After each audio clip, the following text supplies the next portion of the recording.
If you just do it, it'll turn out okay.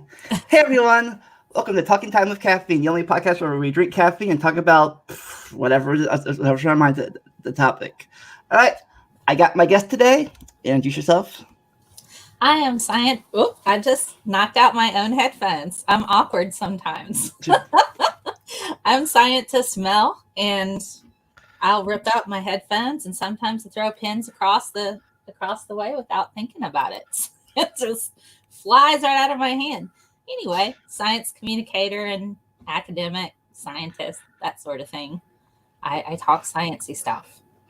So. Cool. So you got your doctorate yet? Or just... I don't have my PhD. I do have 2 master's degrees, though. So you're a master Mel then?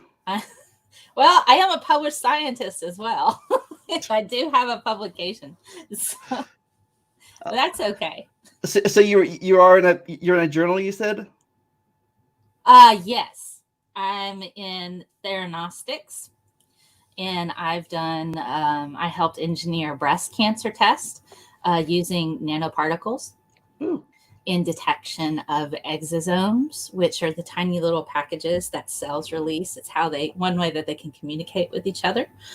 And so we developed a test to detect cancerous exosomes in the blood. Ooh. Which is pretty cool. Yeah. So how long have you been interested in the science? For a very long time. I liked it when I was little. But growing up, a lot of times people, when you're growing up, they think, well, you're a girl, why are you doing the science? Here's a Barbie doll. I didn't know how to play with Barbie dolls. I'm just like, what do you want me to do with this? I really want a chemistry set so I can mix stuff and see stuff that happens. Actually, I played a kind of. I have a lot of friends that are girls, and that so it made me play with Barbie dolls at their house. I don't understand how to play with Barbie. I still don't quite know. Well, you take the thing and you pretend they're a scientist. I guess I could, like here's this. So it got really awkward when my mother got me Barbie dolls because she used to watch soap operas a lot. And so I didn't know how to play with Barbie dolls. So I had my Barbie dolls pretend to be the soap operas that she watched. So she got really kind of weirded out with my Barbie dolls fighting. He's my boyfriend. No, am I like it's like you read in your stream that you read Mr. Rogers' imagination. Now my Barbies are fighting just like the ladies and the guys on your show, Mom. Yeah. Am I doing it right? Or nowadays you could one Barbie doll be like a creationist or anti-vaxxer, the Barbie doll be like a scientist. Like, no. We could have Karen. We could have a Karen, and Karen is asked to speak to the manager. So Karen goes to the manager, and the manager decides they've had it. I'm sorry, Karen. I don't care. Get out. You're not wearing a mask. And then Karen goes on a rant and screams at everybody about how she can't breathe so great. But she can scream at everyone. So it's fine. Yeah. Yeah, I wear a mask at work. I work at McDonald's. So I work at back to either grill or back drive-through, and I probably ran it wrong, but sometimes it feels like it's fogging up my glasses. Yeah, I get that too. I wear one, and sometimes you have to like really pull it tight to where it doesn't have like the fogginess on your glasses. So how is the COVID area where you're from? Well, where I'm at, we just had the city went and decided to make masks mandatory. So I live right on the outside of a main city. And so now they'll all be required to wear masks. Our hospitals, last I checked, were at 87% capacity. We don't have a huge spike in cases out here, but it's still something that is of great concern. they were trying to steadily open in certain phases, and they've had to revert back to like phase 1 stage opening. Everybody wear a mask. And so I'm hoping that sticks, because that's what we really need to do. Everybody just freaking wear a mask. Just wear it if you're going to be out. And if you don't have to be out, then don't be out. I know that's the thing I hate about this is I in the last 4 months now, I think it's been, I haven't gone anywhere outside a mile radius of my house. Yeah. I used to love riding my bikes, places, but to ride my bike now, I would have to ride my bike there and ride my bike all the way back. I used to take the bus back because it's too tired. But yeah, like I don't really ride the bus if I don't have to. Right, I get it. Yeah, out here, I live out in the country, and they haven't made masks a requirement, and so I'll see people, and it's good. You should take walks, but maintain social distancing and stuff like that. But there'll be people who are just, I'm going, separate. Wear your masks. I want to pull over and I want to get Karen on them. Where's your mask? Where's your manager? I need to talk to your manager for not wearing a mask, lady, walking down the street. That's what I want to do. And that would not work at all. And I'd probably get the police called on me, and then I'd be sitting in jail because I yelled at people. So about the other thing any protests in your neighborhood? Any what? Like protests or anything in your neighborhood? There are protests, and there have been protests downtown, but we haven't had any violence, nothing like that. There was still social distancing. People had on masks. They were, following the standard pandemic stuff, and it was very productive. They had speakers, so we've had really good protests without any kind of, any violent issues. There haven't been any, so that's nice. Yeah, I took the test last week. So far, I'm negative. Well, that's good. Yeah, I was feeling a little under the weather, and I had some of the symptoms, but about the fever. So, but then that's why doctor recommended I take the test. Mm-hmm. Yeah, that's. I don't. I wish your thing, but taking the test itself is painful. They stick up all my up my nose. Oh yeah, I hear that. They almost like dig around in your sinuses, trying to get a good sample. They they go. They're like pirates, digging around. X marks the spot. It's in your nose. We're gonna look. Is there gold there? No, just boogers. Apparently, not just for COVID. They took it's like 5. Got my thing back that says I'm negative for like 10 different things. Oh, that's good. So they went like we're touchy for COVID. Might as well test for the flu and this and that and that and that. Yeah. Well, I mean, they wanted to make certain, because if you happen to have been positive for COVID-19 and you had another illness along with that, that makes it far more complicated. So if your body's already battling off COVID-19 and you manage to get pneumonia or the flu or something like that, then it's very grim. Oh yeah, I do have I did have got my pneumonia shot. Oh, that's good. Yeah, I'm be careful. I'm one of those higher risker people because I have asthma myself. So. Oh, okay. Did they think that maybe you had a sinus infection? Is that why? I'm not sure. You're not sure? But when? Oh, when you had the fever and stuff. And I didn't have a fever. Oh, you didn't have a fever. But okay. I had my chest hurts, my pain. Okay. I had some of the other symptoms, I'm like. Yeah. It's just like, I decided to go to the doctor and make sure. Yeah, that's a very smart thing to do. So, yeah.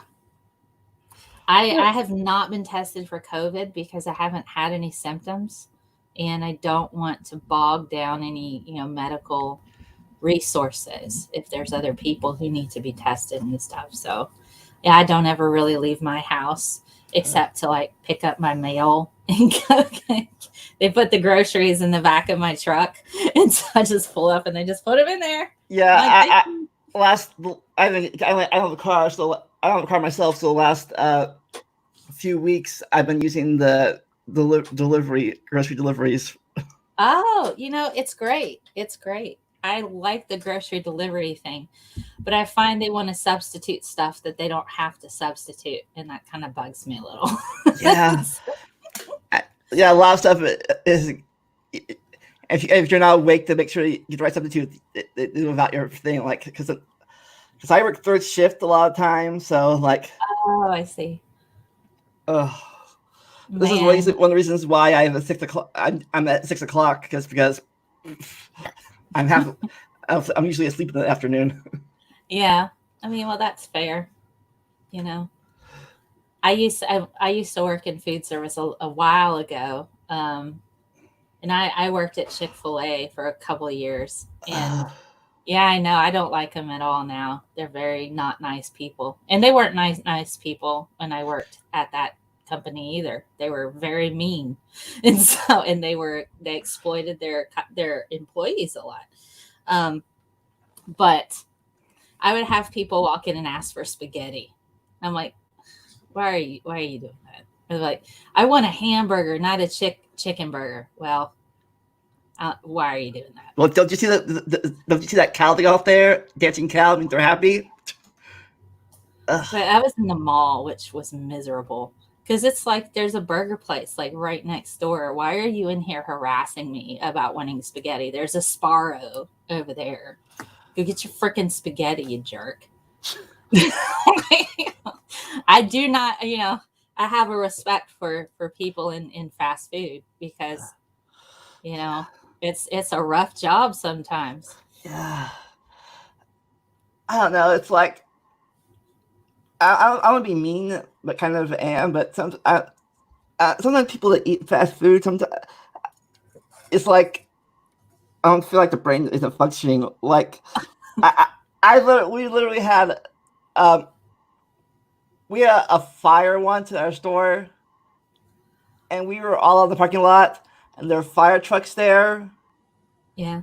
People looking through drive-through. So hello, you open? Fire trucks. All the parking lot, the sirens, people in drive-through. Excuse me, are you open? Well, why don't you ask the firefighters? They're going to answer that for you. maybe they'll make you a Big Mac for you. Yeah, they'll make a Big Mac for you. It always made me nuts when they would come in and go like, so what do you have? There's the menu. It's like, well, except for something new you might have, we had the same stuff you've had the last 10, 15 years. So. Oh my gosh. That always made me nuts. Like, do you have French fries? No, not at all. We don't have French fries. I'm sorry.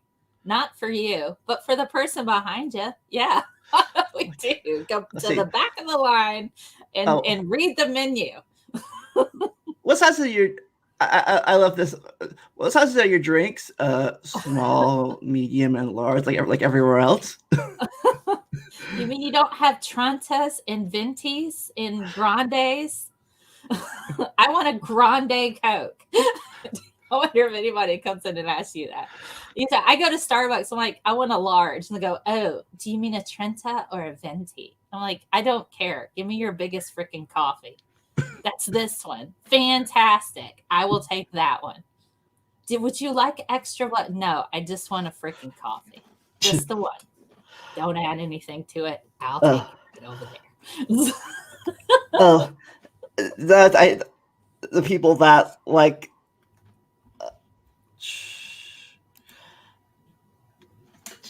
Chick-fil-A is awesome. Oh,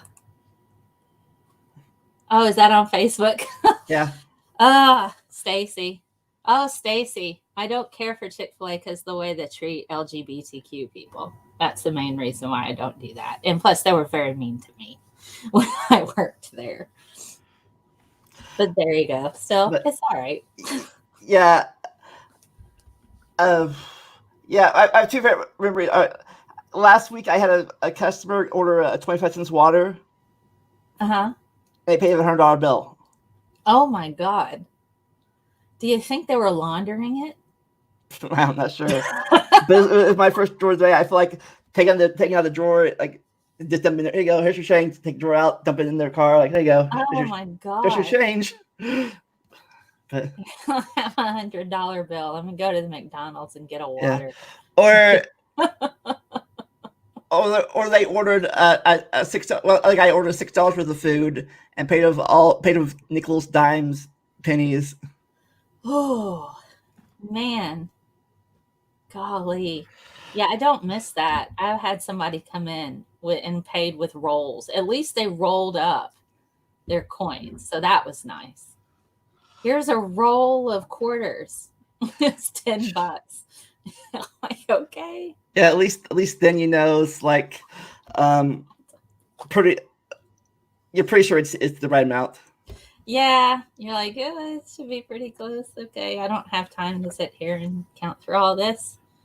Oh, goodness. Here's a pro tip, though. If you really like Chick-fil-A chicken, I'll give you a secret. Get your chicken breasts and let it soak in pickle juice for about, I don't know, minimum of about 4 hours or go a full 24. Then throw it on the grill with a little salt on it. Same freaking thing. That's the thing. You just they soak it in pickle juice before they cook them. That's it, guys. That's the crazy secret with Chick-fil-A pickle juice. And they're like, that one added pickle tastes so great. Well, it's been soaking in pickle juice for like days. That's why it tastes fantastic. And then fry it in peanut oil. They use peanut oil to fry it in, regular breading, deep fried in peanut oil. You got you a Chick-fil-A fried chicken sandwich. I was thinking Chick-fil-A. You know how they're closed on Sundays, right? Yes. Well, I went by there where I live in down Dayton one time, and and the Chick-fil-A was packed full of cars. And then I was walking back to the bus back then, and people out there dressed in their like good like Easter Sunday clothes. I'm like, is there a Chick-fil-A church or something? I don't know. I was like, they have church at Chick-fil-A or something? Because people are dressed in like church clothes, whatever, like really fancy clothes. I'm like, what's happening here? No, I don't know if they do birthday parties at Chick-fil-A. Maybe On a Sunday? not on a Sunday. But yeah, it was a Sunday, cars were packed, and people were dressed like going to church. Okay. I don't know. Chick-fil-A church, I guess. Maybe it was an Easter egg hunt or something. They were going to have an Easter egg hunt at the Chick-fil-A. Yeah, but it was it was like September. Oh, yeah, that doesn't work. Oh my goodness. Yeah. Chick-fil-A is strange. We would get like a 30-minute break. If you worked like 8 hours, you got 1 30-minute break. If you worked like 9 hours, you would get 2 30-minute breaks. So they would work us 8.5 hours so they could only give us 1 30-minute break. One paid 30-minute break. Breaks. Where I am, it's very rare if I get a break. Oh my goodness. No, you got to get a break. Even for a 10-hour shift. Oh my God. Do I need to call your employer?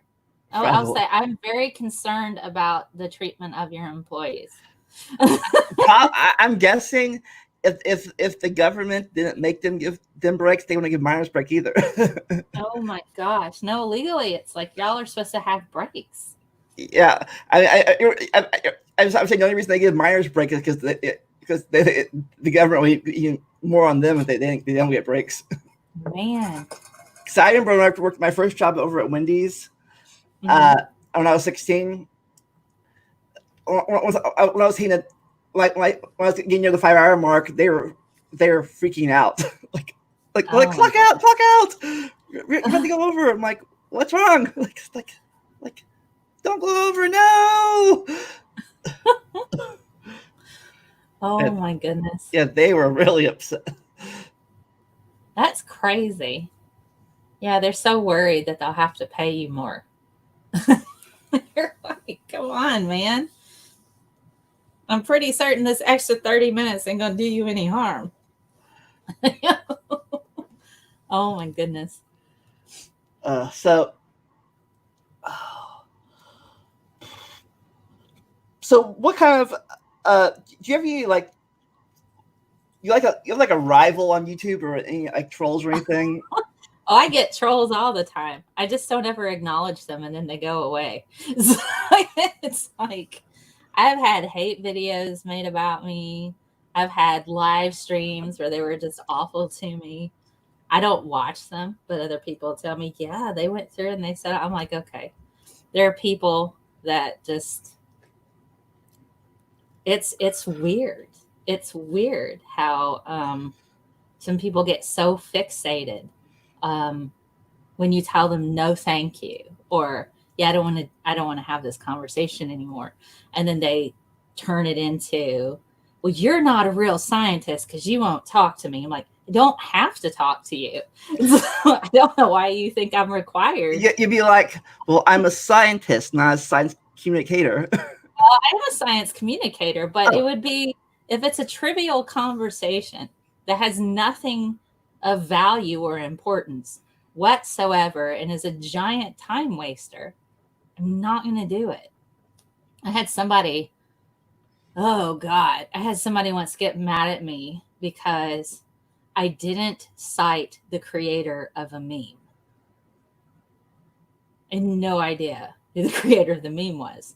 I saw it on a Facebook group that reposts memes. And they're like, well, you didn't credit the Facebook reposter. And they wanted to argue about that. I'm well, like, the thing about Facebook posts is by the time it gets to you, you're probably gone to like 20 different people. I know. So it's like, how many? And so then you can say, I can tell you where I got it from. You can ask them. Maybe they know. I said, just pick a Facebook group. It's fine. Just any of them. It was a highly circulated meme. And they wanted to fight me saying that I'm not a real scientist and grossly unethical because I refused to cite the creator of a Facebook meme where I didn't know who the creator was. Meme, yeah. It's not like it's like a source from a real paper or something. Like it's a meme. It's a freaking meme. Isn't the purpose of a meme to share it? And if the person wanted to take credit for it, they put their name on it. And if their name is there, I just leave it. I don't erase it out. I'm not that person. I don't care. So they then go and search the image. And they go, I found it on IMGUR. See? It's IMGUR. I'm like, IMGUR reposts memes. That's not the original creator. Did you really just go and post that? Then they had to make a video about it. And they wouldn't leave me alone on social media. They kept wanting to talk about it. Then they kept wanting to talk to my followers about it. I'm like, I'm just going to block you because ain't nobody got time for this, man. There's like 9,000 other things that are far more important than this. And so then they got all sweary and mean and saying all kinds of cussy stuff and abusive language. And people reported that. Then they get banned on Twitter. Not once, not twice, but 3 times they get banned on Twitter. And somehow it is my fault that they got banned. I single-handedly managed to get them banned. I'm like, I don't care that much. You have that. You must have amazing power. I have supervillain level powers that I didn't know I had. I'm like, you know what? If I was going to ban people, I'd start with the racist Nazis. I just like, you're banned. You're banned. I'm like, I wouldn't start with a person who's going to yell at me over a meme. It's like, that's inconsequential. So they've made hate videos, and then they made a hate video. She got me banned on Twitter. I'm like, did I? Wow. This is amazing. Didn't know I had that power. Yeah, I think my worst comment I ever had was I had made a video asking the very important question: could Vulcans be Jedis? And someone replied that I should be thrown in the ovens like the Jews in World War II. People get mad over the most ridiculous things, don't they? Yes. It's kind of like, why are you mad about that? Yeah. Oh, Yeah. gosh. I can never understand why people go to certain like fan sites or whatever just to argue about why their couple or whatever or their thing is superior. And like, if you don't like that couple pairing or that show, why are you on that site to begin with? Yeah. It's just to say your show is stupid or that couple is stupid. Like, yeah, it's just I'm a Doctor Who fan, but there are certain aspects of Doctor Who that I have hated, but I still watch the show, and I'm like, God, I hate this companion. She sucks. You watch them all the other generations or just the current one or the? No, I started with 9. I have to catch up on the current season of Doctor Who with Jodie Whittaker. Have not caught up on this season, but I have it. I just haven't sit and watched it all yet. You never watched this, whatever today started, the 40 version or the 80 version, the 50 version, whatever it started? Yeah, no, I haven't seen, I didn't know it was a thing until the 9th Doctor came out. Yeah. And then at first I didn't like it. I thought, God, these Daleks, their voices are so annoying. How can anybody listen to this? So what is it now, like the 10th or 12th? We're on 13. 13 reboots. 13 doctors. So. And I thought the Turtles or Transformers had too many reboots.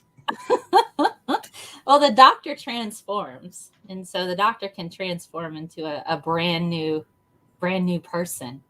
Anytime they're about to die, they can recharge and become a brand new person. I loved the 10th Doctor. That was my favorite. So there are story reasons why it gets rebooted. Yes. So what happens is if the Doctor gets really sick or the Doctor's about to die, they can regenerate. But when they regenerate, they become a new person. And that's a new series. Yeah, kind of. And so whenever the Doctor wants a raise or contract negotiation, like, we're gonna cancel your series. That's right. We're just gonna kill you off. That's a very British thing, because if there was a scandal in the news or something like that, they could just fire the current Doctor and hire a new one and be like, yeah, he died. That's sad. Next person. This one had a scandal. You can't have a scandal in London or England, man. That'll ruin your career. So what are the things that you have to argue that you do argue people against? I tend to try to not argue with them because it's not going to get anywhere. But I will call out individuals who are in positions of power where they can hurt others. If it's just a regular Karen who's screaming about anti-vaxxers, she's an anti-vaxxer and she's screaming about vaccines, I'll send her information. But I'm not going to make a video about her personally. I'm not going to go after her. But, I'll try to say, well, look, here's this. But often they're not interested in evidence. It doesn't matter. And if I were to highlight it and say, hey, look, here's this anti-vaxxer, look at all the crap she's saying, then I run the risk of having a whole lot of other people go and yell at her for being stupid. I'm like, well, that didn't work either. I agree. I think it's like better to educate the people instead of just tell them stupid or whatever sometimes. Yeah. Yeah, that tends to not work. But I try to keep it civil. But when somebody's like rude or is using abusive language and stuff like that, if they get creepy, I'm like, yeah, no, I'm leaving. Bye. And I do block people if they get particularly abusive or creepy. I'm like, Not today, Satan. Yeah. And move on. I think a lot of people probably don't. I think a lot of people don't know how vaccines work sometimes too. Mm-hmm. And I've made video after video about how vaccines work. I talked about potential COVID-19 vaccines. I update all kinds of stuff like that. And people just are like, yeah, but Bill Gates, or yeah, but it has chemicals. Yeah. And I'm just like, you completely misunderstand what these words mean. And I've just explained to you that's not what it is. And you're not interested in hearing information. You've already made up your mind. There's nothing I can do for you, and I'm terribly sorry. I'm sorry I can't help you. And so you're Like I think that like I understand that sense. Why you think like in some diseases like the flu, you get to get a new vaccine every year because it changes. Yes, it's the receptors on the outside of the virus, they change. And since they change, you have to develop new antibodies for them so those antibodies can attach to those receptors. So they're like little antenna that stick out of these things. We've seen the COVID-19 picture where it looks like it's got little spiky things on the outside. Those are the receptors. And there are specific ones that it uses in order to enter into the cell, and come to find out that receptor is expressed on lots of different cells of your body. That's why we're seeing COVID-19 hit, respiratory, GI, all of it, heart, liver, even your liver, kidneys. Yeah, like plus since it's a newer one, our bodies haven't got used to it yet, I guess. Too. Well, I mean, we're learning. Fortunately, we're finding out that it doesn't change so much, even though there's different strains of COVID-19 already. There's some that are more virulent than others, which means it can make more copies of itself. There's one that can replicate itself 200 times more than another one, and that's the bad one. That's one of the bad ones. But since the receptors on the outside are the same, the antibodies will be the same. So we can make a vaccine based on that. So it's not like the flu where it changes those little antenna on the outside. Those are staying the same. So that's good news. So it's like kind of like chicken pox or measles or mumps, one and done. Yep, one and done. That's what we're hoping.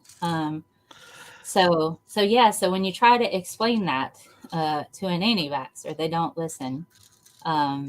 They don't listen at all. So I tend to just go after the very larger, prominent people with massive platforms, and I try to bring them down I just pulled out my headphones again. I told you, I'm awkward sometimes. Yeah, that's why I got that's why I had this big headset. So I don't have that problem. Well, see, I have the over the ear ones. But the problem I have is they hurt my ears after a while. And I'm like, do I do this and never rip them out? Or do I do this and have my ears hurt, or do I just tolerate? And I'm just like, this is these hurt my ears too sometimes. But I used to have the earbuds too. But they my doctor stopped wearing them because they're pushing my earwax in my ear more. Oh yeah, gotta listen to the doc. So how come some vaccines like measles and chickenpox and them are one and done, and then others aren't? Yeah. Well, there's lots of different reasons. Sometimes you need booster shots. You've heard of booster shots, like your measles, mumps, and rubella. Yeah, I think I got when I was a booster shot when I was 12. I think when I was 12, maybe a reboot. Yeah, and then you'll probably get one again in your adulthood, usually around your 30s. I'm overdue then. Get your booster MMR. You got to go do it, and a tetanus. Got to get a tetanus. I did get tetanus, and I got one of those. I got one of those. What's it called? Baby shots? Not baby shot. Whooping cough shots. Oh, okay. Because my niece had a baby back in January. Mm-hmm. So I got the shot so I can go visit it. Oh, yeah. Whenever that happened, then all of a sudden can't sit down anyways because all this went down. Oh my gosh, I'm so sorry. Yes. I FaceTime with her a few hours ago. She's like 5 months old now. Aw, that's sweet. Goodness. Yeah, your immune system, sometimes it kind of needs to be exposed to the virus again to build up those antibodies for certain viruses, um, to make certain you sustain that immunity. And then other times, like with the flu, where those receptors change, you just have to get a new one every 6 months. Um, but then you have others where you just get the vaccine and you have pretty solid, a strong enough immune response to it to where it lasts you and sustains through your life. So yeah. Yeah, I think I just missed the chickenpox vaccines by a few years because I had chickenpox as a kid. So, Oh yeah, I did too. It might be a good idea to go ahead and get the vaccine anyway, just in case, because sometimes it can come back as shingles. oh yeah, yeah, Yeah. they do have shingles vaccines now too, I guess. Yeah, so it'd be a good thing to do that. I'm considering what are the list of vaccines I need. I need to make the list and just go, okay, here, yes, please, one of each. I would like one of everything on the list. Thank you. Was smallpox the first vaccine that you know about? Yes, the first time they started to play around with that, as far as I can remember, it was the cowpox. That was where you started the inoculations with Yeah, flu last they're year. like they're like I read about. I don't know how good some of these books are. But like the guy's like, these milkmaids aren't getting smallpox for some reason. Right, right.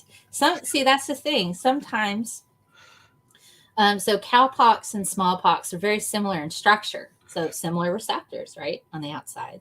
And so for these milkmaids that were getting the cowpox, the antibodies that they developed could attach to the smallpox virus. So that way it kept the virus from entering into the cells. That's what you call deactivation. You want to deactivate the virus. And so what happens is those antibodies will stick onto the virus. It's kind of like putting little covers on their receptors to where they can't enter into the cell. And so once that happens, that gives your T cells enough time to go, hey, this is not one of us.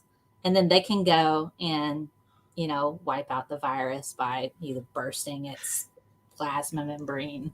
Um, you know, Do they still do it that way, or they change now? They like not smallpox, but they do like weaker versions of the yes, virus. it would So be a weaker version of it. We don't give smallpox vaccines anymore in the U.S. because it's just not. It's not a virus that's out in this area, but it is in other parts. It's okay, almost completely eradicated, almost same as polio. Um, but people don't believe vaccines. Hey, we don't see smallpox anymore. See, it's not a thing. We didn't need to vaccinate. Vaccination got rid of the smallpox. They don't understand. If you just stop vaccinating people, crap comes back in so strong. that's like basically it's like a weaker version. So if you ever get the stronger version, your body's like, oh, we're used to this thing. Right, right. That's exactly what happens. So the weaker version, your body's like, we made all these antibodies. Oh, look, because you got to think about it. It takes a while to make things. Your body takes a while to make stuff. So while you're sick, your body's learning, your immune system's learning what the receptors are on the outside of the Yeah. virus. And so it has to take time to make enough to take them out. But while it's making enough antibodies, that virus is replicating. And so at some point, the antibodies are going to have to overcome the amount of virus that's there. And that's why it takes a long time sometimes for people to stop being sick. So, like with COVID-19, that one strain that multiplies 200 times faster than the other, how are your antibodies going to keep up with that? It's like they got to make a lot more for that demand of that virus. So it's Yeah. harder, you know. I see a lot of people on Facebook posted like says I never got sick before, but then I got my flu vaccine and I got sick because of that. They got a different strain of the flu. Because there's multiple strains. And so what happens when they make a flu vaccine? They look at the trends. They look at the world trends. There are people that their whole job is to look at the different trends associated with the flu. And they go, okay, there's this strain going on over here in Italy, or there's a strain in this particular country. And they'll compare and they'll go through and do lots of different calculations and figure out which strain is going to be more likely to hit the US. And that's what they do. Most of the time, they're right. But sometimes you just have a run of bad luck. You come across one of the other strains that's not the most prominent one. Sometimes you can have two strains be prominent at the same time, and you maybe only got vaccinated for one of them and not the other one. So that's just how it goes, man. But you won't get the flu from the vaccine that you got. Awesome. You got the flu, it's from something, it's a different strain. Speaking of finding things, I wasn't sure or not. I saw this paper video or something. I don't know if it was a fake one or not, but apparently they're talking about fighting like bacteria infections with phages. Oh yeah, the bacteriophages. Yeah, that's something that they're considering for like our superbugs that aren't responding to antibiotics so great, because evolution's a thing, guys. Bacteria evolves, and then our drugs don't work anymore because the antibiotics we were using that killed them before, they've now found a way to overcome that. So I think it's kind of funny though, because first we get vaccines to get rid of the viruses. Now we're getting having viruses to get rid of the bacteria. Yeah, but it just depends on the virus. Is it, and you do run a risk. It's like, is this particular virus harmful to people? So you got to kind of go, if it's not harmful to people, make sure. Okay, this virus only attacks bacteria, right, and not eukaryotic cells. Right. Good point there. Then you also they actually have used modified versions of HIV to fight cancer. And one thing that they did was they removed all of the stuff that causes HIV to be harmful. So it's like a virus has like a little shell, and inside the shell is a lot of different stuff in it. And that's the stuff that makes you sick or kills your immune system. And then it's got the receptor on the outside to where it can inject the stuff like into so HIV would attack your T cells. So what they did is they took all the stuff that makes you sick out of the HIV cell, and they put stuff in it, or HIV package or virus, and then they put stuff in it that makes your T cells stronger. Now, this type of treatment, it's immunotherapy. They basically take some of your T cells out, they reprogram it to fight your cancer, to where because essentially cancer is an example of a failed immune system, because your immune system is supposed to kill cancer cells. I promise you, everybody's had cancer cells at some point in time. They've either killed themselves, they've like had their self-destruct sequence kick in, and that's great. And if they didn't, your immune system is your second round of defense that would take it out. So the idea is to program your immune system to attack your cancer and kill it. And it works in some people. And so they used HIV as a model for that. And they just took the stuff out that makes you sick, put the stuff in that makes your T cells super strong, and then it did the job. Too bad they can't work with real HIV to attack that. Well, they're still learning stuff. Who knows? I guess the one problem with the HIV thing is it attacks it goes after the T cells. It attacks the very thing that's meant to kill it. Yeah, it's very well understood virus. We can't have a vaccine, but we don't have a vaccine, but we do have very good retroviral medications that reduce the amount of virus in the body. And so people who are HIV positive, they can take this, it's PrEP. They can take these types of medications and it reduces the viral load. So the viruses are very small in number. And so their immune system isn't drastically affected by it. Actually, so you ever had you ever had to like I was gonna say argue? You ever had to uh talk against like a flat earther or something? Oh yeah, I don't argue with flat earthers. I send them a link to from the American Psychological Association on how to pick an appropriate psychologist to help meet their individual needs. And then I wish them luck. And then they leave me alone. Until recently, I didn't know that was I didn't know that was still a thing. Yeah, they're still flat earthers. And I don't understand people who feel the need to spend their time on YouTube debating them. I don't. And here's a risk you run with platforming anti-science people. There's something called the bandwagon effect. We've seen this with flat earthers. This is exactly what happened with anti-vaxxers. The more people who believe a particular thing, the more likely other people will believe it's true. There's lots of different cognitive biases. There's 20 main ones, and that's one of the ones that helped develop the anti-vaxxer movement. So the media played a role in that. So all of these people believe vaccines cause autism. Well, the media perpetuated that.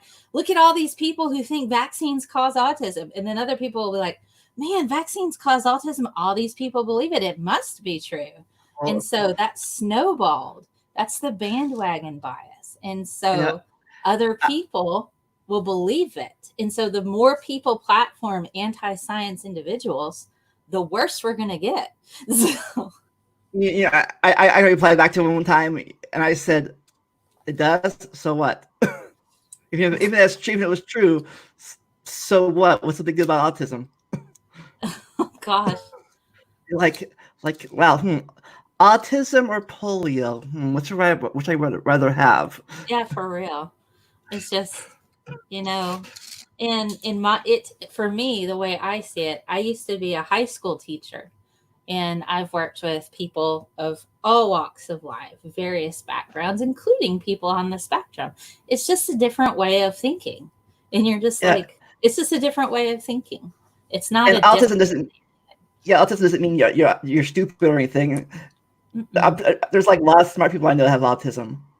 Yes. And the thing is, people on the spectrum, um, they see life in a completely different perspective than others do. That's useful. That's extremely useful because you could have people looking at a problem for years and go, I don't understand what we can do here. Somebody on the spectrum is going to have different eyes. They're going to have a different perspective. And they'll be able to say, hey, what about this here? And they'll bring a fresh perspective that all of these other people who are not on the spectrum would never have seen. That's a useful thing and it's a needed thing. So for people to say, oh, people on the spectrum or whatever negative thing they want to say, that's just BS. It's BS. We need different minds working on problems. It's useful and it's a wonderful, awesome thing. Yeah, yeah. I had a guest last year who has a very weak body, and she can't get vaccines. So not recommends it. She require it was some word I can't remember that people do that for the herd mentality or herd. Oh, okay. The herd immunity. Yeah, that's the word. Yeah, Mhm. because she can't physically get vaccines herself. Right.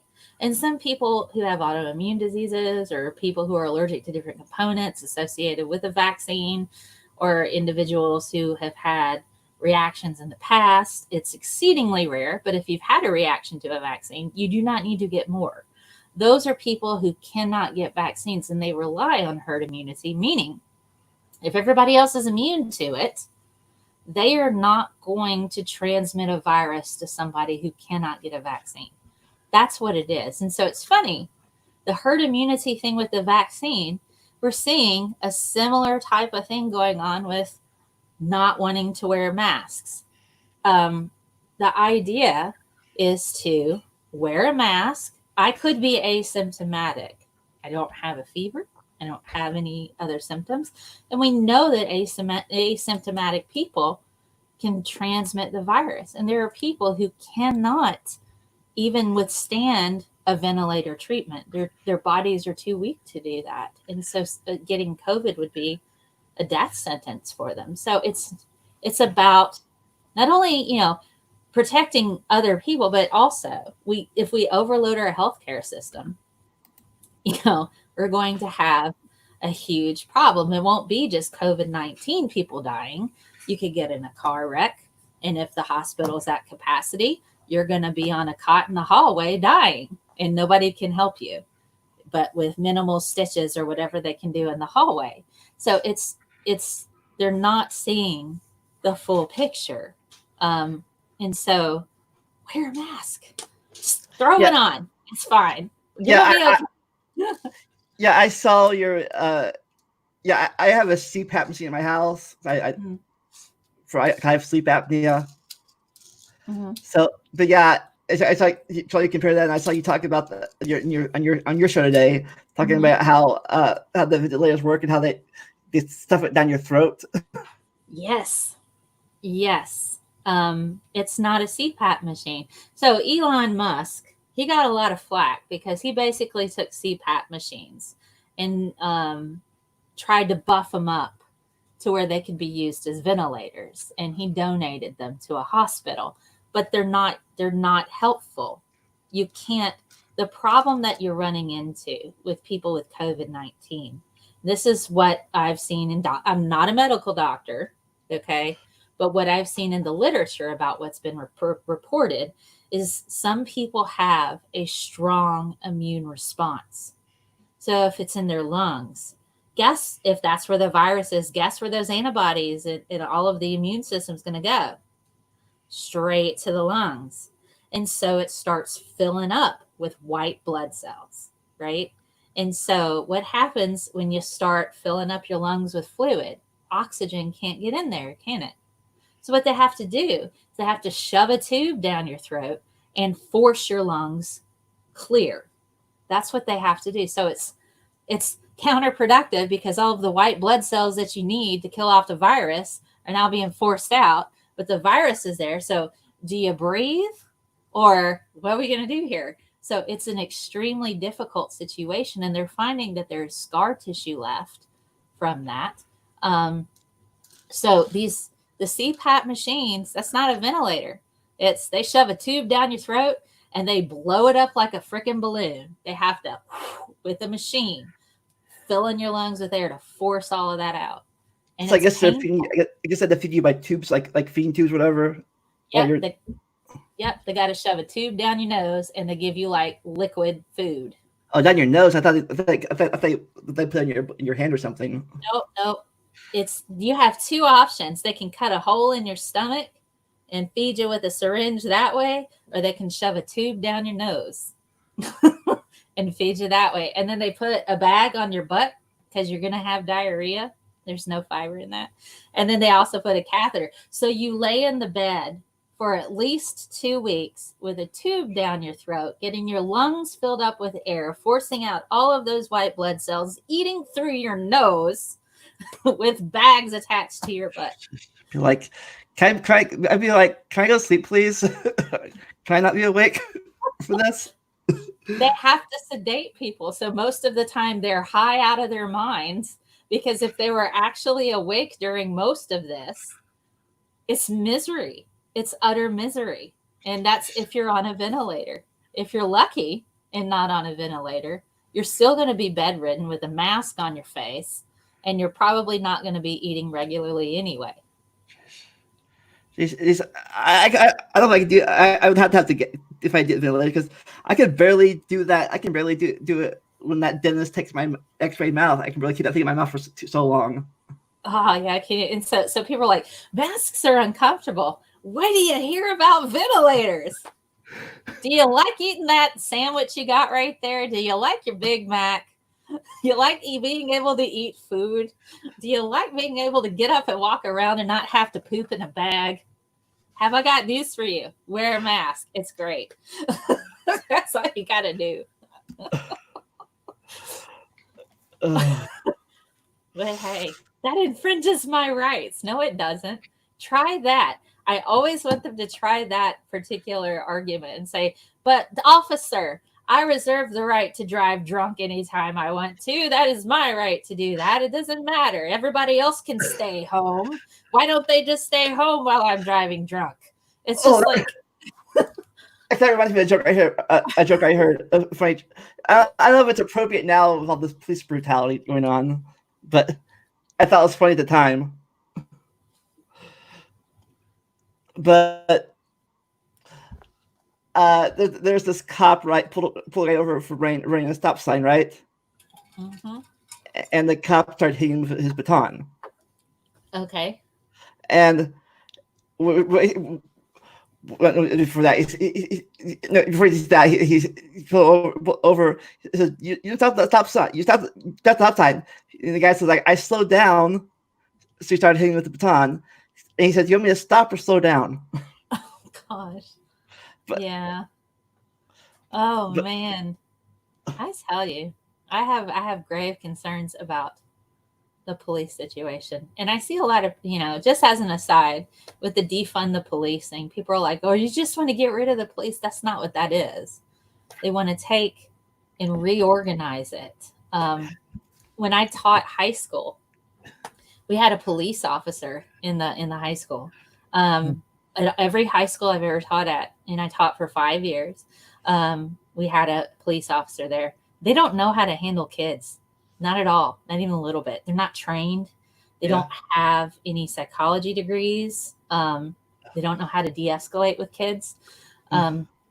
Plus, police officers are not bound to privacy laws.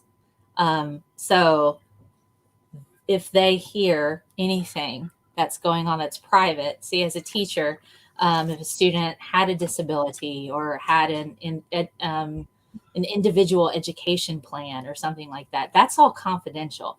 And I, as a teacher, am required by law to protect everything going on with my students, their grades, emotional stuff, so everything. like doctors or Yes, lawyers yes. or priests. Police Exactly. Police officers are not bound to that law. So if a police officer happened to look at the grades or look at the individual education plan, which is part of the American Disability Act or part of IDEA, Individuals with Disabilities Education Act, privacy is required. But if they saw that, they can go tell people down the street. They can go, if you went to church with them, they can tell the people at the church. They are not held to that. So So it is puts, that hmm? so, so is that why they say that in their arresting thing? Everything you say will be held against you. Yes, anything you say can and will be held against you. If you say anything to a police officer, they can use that. If they find out any information, if it's in a school situation, I had to deal in a particular situation with a student. They were being wrongfully accused of certain things. Their diagnosis had been ignored by the school. They were on the spectrum. They had had extensive testing. They had lots of doctors giving information to the school, and the school ignored it. The school broke the law. And so they used a police officer to attack that family because that family spoke up about it. So I had to get advocacy groups involved as well as the Department of Human Services. It was a massive deal. And so the advocacy groups, anytime that we had a meeting, and I had a meeting with family and student and everything, that police officer would come in and sit down and say, okay, we can get started. That advocacy group goes, no, you need to leave. And they would throw that police officer out. Now, that family, for that particular student, one of the parents was a teacher in the same district. And so that police officer then started making hostile environments for that parent in their own job. And they could legally do that. They could legally just say whatever they wanted to, and treat that person, that parent, teacher, actual teacher, differently.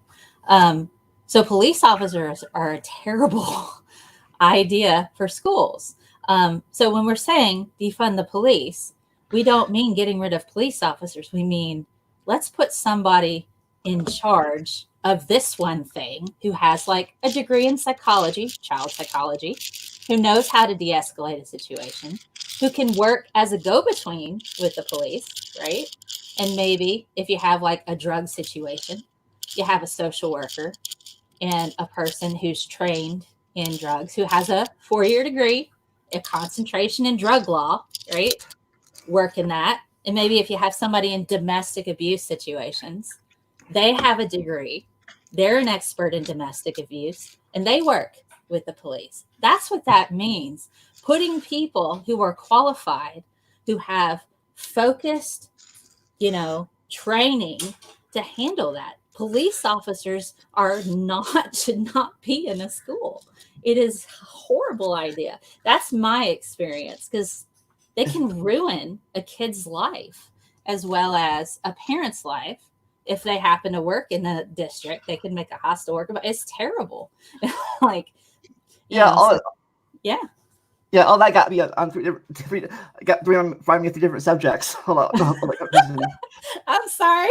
That was my rant. I've always been an advocate for my students when I was a high school teacher, and I'm like, no, they need to go. The police thing is, I'm old, so I think we my grade was like when the first grade they tried that dare thing. Yeah.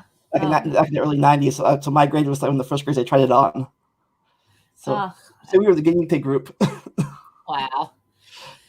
Yeah. I mean, we can work with what we got. We just need to put people in positions that put experts. Just put some experts in there. Don't get rid of the police.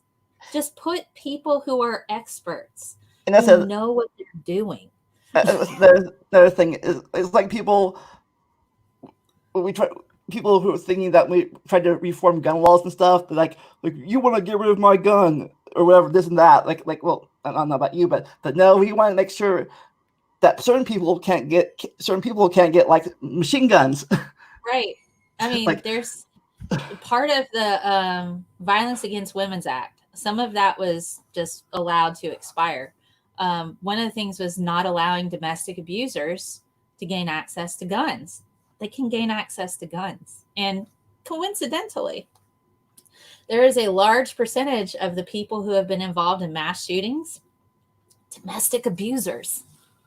Isn't that a thing? Like 40%, around 40%, I think it's around 40% of the mass shooters have a record in domestic abuse. Oh. And I hate the fact that people are thinking like the school shootings are staged or whatever. They staged it or it's fake. Oh, yeah, no. It's not fake. We had shooter drills when I was teaching high school.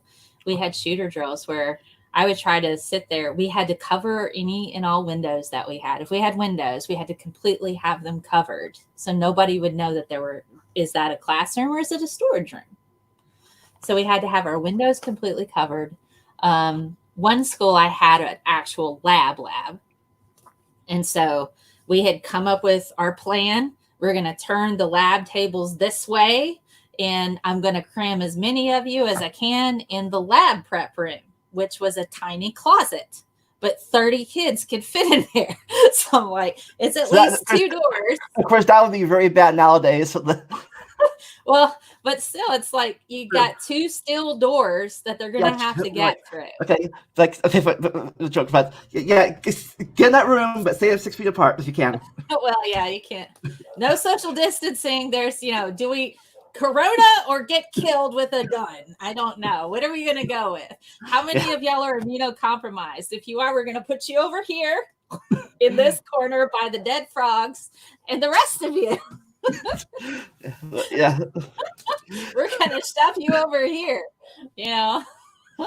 It's I am so glad I don't teach high school anymore. I mean, I'm sad sometimes, but I wanted to be a teacher when I was in my 20s growing up, but I failed miserably at college. It's okay. Yeah, as long as you're happy. Yeah.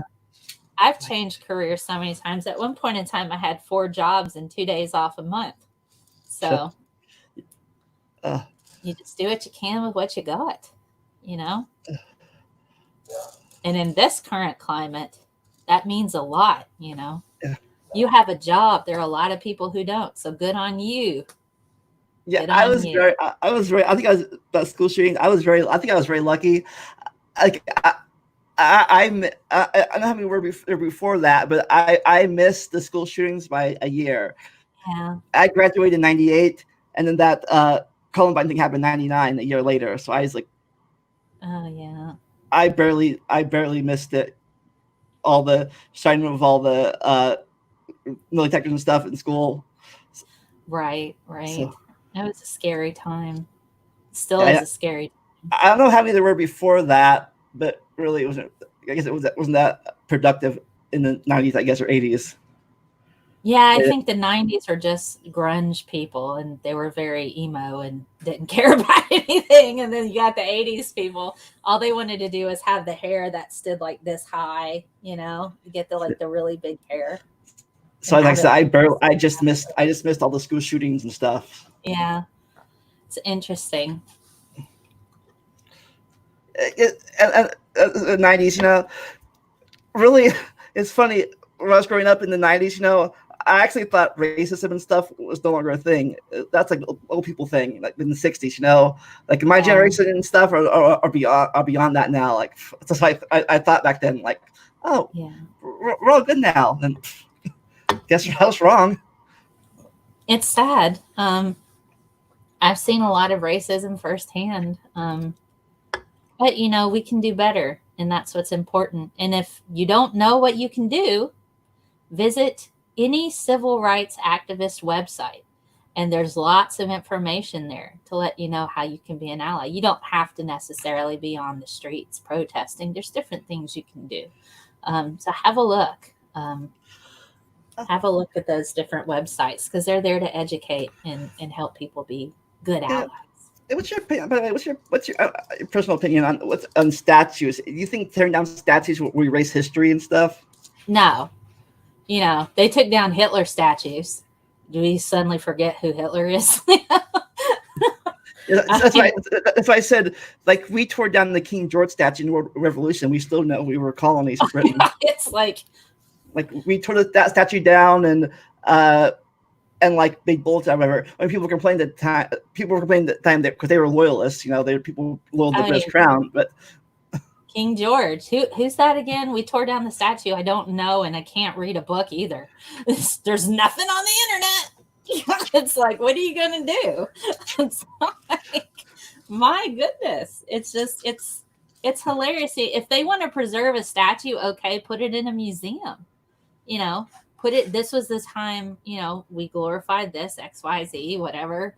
Here's the information about. If you want to do that, build a museum or put it in a current one and say this is the section where all the Confederate statues are. There you go. Have a look. Here's Columbus. Here's all the crappy stuff he did to the indigenous people. It's like, here's this person. They were a slave owner. We don't do that now. Isn't that great? I mean, you're not erasing history. And what are you trying to remember? That the Confederacy were a bunch of losers that wanted to hold on to slaves and they were worried that they weren't going to make any money anymore, breaking the backs of other people. I mean, what are you trying to hold on to? What is amazing there? That's what I said in a comment Facebook. They're like the war wasn't about slavery; it was the war about states' rights versus federal rights. I'm like, yeah, but even that's true, the states wanted the right to keep the slaves. I mean, yeah. I mean, there are lots of different things involved in the Civil War, but they still lost. I mean, they still lost. Yeah. We don't we don't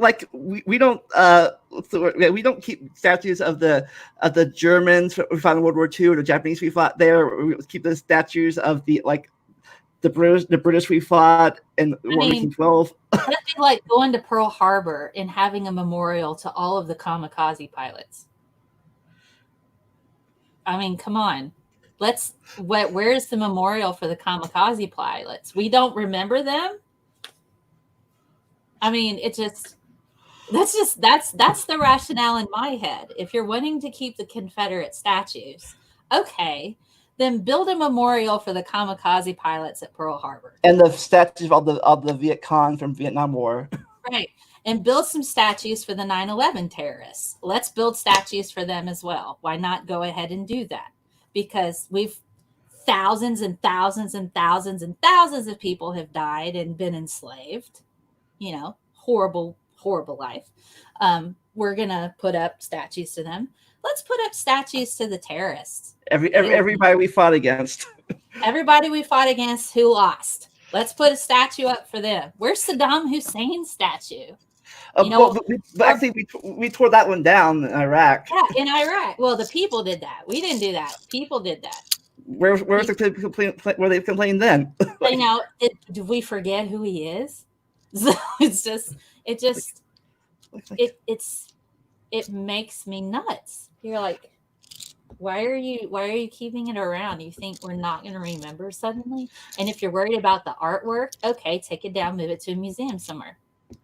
I mean, that's a place of learning. People can go there, visit it, and say, you know, that was my great, great, great, great grandfather so-and-so who did this and that. And you're like, okay, I don't get it. A while ago, you mentioned that you have special degrees for certain things, you know, like you study this and that. Like that's called this. Like not everyone is everyone is like expert on everything. Right. But you like you ever had to talk to creationists before? I have. I used to teach them. It's funny that, like talk about like people like say Kent Hovind. I'm sure you've heard of him before. Oh, he takes my calls. I've called him on a live stream. I was on a live stream. I've done that twice. And he texted me once saying he would call me back. So I have his phone number.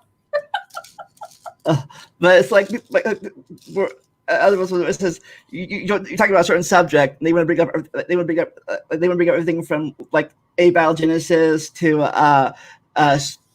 the solar system to Big Bang Theory, you know, and like I'm not an expert in those subjects, you know, nothing to do with what I'm talking about. They like but yeah, this and that. I'm like, maybe that's true, but I have no idea what that subject is because I spent 10 years studying this subject.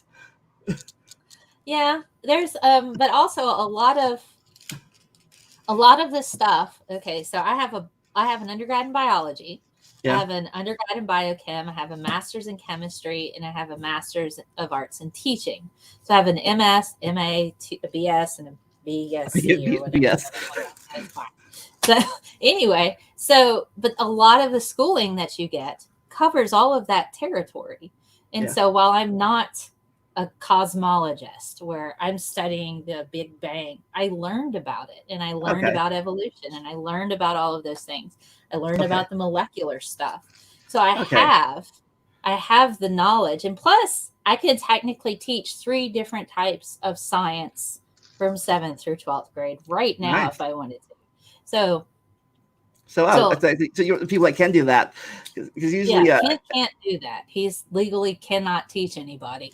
Anyway. I mean, you're the people that can do that. But like you can if they bring up the whole off subject of evolution, you're like, oh yeah, I can think about that. Yeah, I can talk about that. I used to teach it, so it's like, what do you want to know? But you know. But yeah, I always thought it was weird. They were talking about evolution. People think about evolution. They're like, oh, but the Big Bang was this. I'm like, what's that do with evolution? They don't understand what they're talking about, and they say words. They say sciencey words, but they don't use them properly. And so you're sitting there and you're like, that's not what that word means. I don't debate creationists. I don't do anything like that. I'll give them information because what they want to do usually is get me in a room to where they can just sit there and go, I'm going to try to beat her in this debate and I'm going to make her look dumb. And I'm like, I don't have time for that. So you're not going to make me look dumb. I don't want to do debates at all. Not because, I don't want to do that, but I don't want to misrepresent the subject. Right. So I'm like, I'm not going to debate people because I might say something wrong, that I don't know about it. And I'm like, oh, and like, see, they didn't know that, so that means the whole subject's wrong. See, and that's the problem I run into. I'll if I come across something that I hadn't heard in a while or something, I'm like, okay, you know what? I don't quite remember everything. Well, you don't know what you're talking about because you use this word. I'm like, honey, you've been sitting here for like half an hour using words completely wrong. We're not going to judge me on this. So it's like I don't have the patience or the time for that. But if somebody genuinely wants to have a discussion, like a discussion about things where the goal isn't, oh, I'm going to beat them, then yeah, I'll talk to you. I'll talk to you. I'll show you all this information I got where, the stuff, and you can take it and digest it. You can tell me to, go away or whatever. It doesn't matter. Yeah. It's fine. I think now when I was growing up, a little bit harder, but I think now with the internet and stuff, it's a little better. Like I think that something I had growing up was information was slow getting around, even in the 90s sometimes. Mhm. Like I think now maybe the internet's a little bit faster, but like recently I learned in the 70s, they discovered the archaeas, and stuff. Mhm. But even in the 90s when I was in school, they were still teaching the five kingdoms. They didn't hear about our science book wasn't there yet. The archaea, it was still the bacteria, the protozoas, the animals, the plants, the fungus groups, Yeah. kingdoms, and then and then the vertebrates were the birds, the reptiles, the fish, the amphibians, the mammals. Yeah. But now you learn that they're all different. The clay the clay things. There's the different kingdoms of the eukaryotes, and all this stuff, and birds are reptiles, kind of. So it's like stuff that they really knew back then, almost knew back then, but by the time they hadn't gotten to the school books yet. Right. Yeah, and that's the thing. We modify and tweak the knowledge as we get it. It's funny because I found out, it's like, but that stuff's been done for 20 years. How come they didn't do it by that? How come they didn't have it in the school books in the 90s? Yeah, I know. Gosh. Well, I have to go soon, but this has been absolutely awesome chatting with you. I hope you had fun. Yeah, that's fine. I hope you can be on again sometime in the future when you're not free, and maybe I can be on if you ever have guests on your show. I'd love to be a guest on your show. Cool beans. Right. So before you go, do you have any catchphrases you say? I just say be passionately curious. All right. And my catchphrase is never stop learning. Enjoy the randomness. I'll see you next time for maybe for our 4th of July special. Bye. Bye.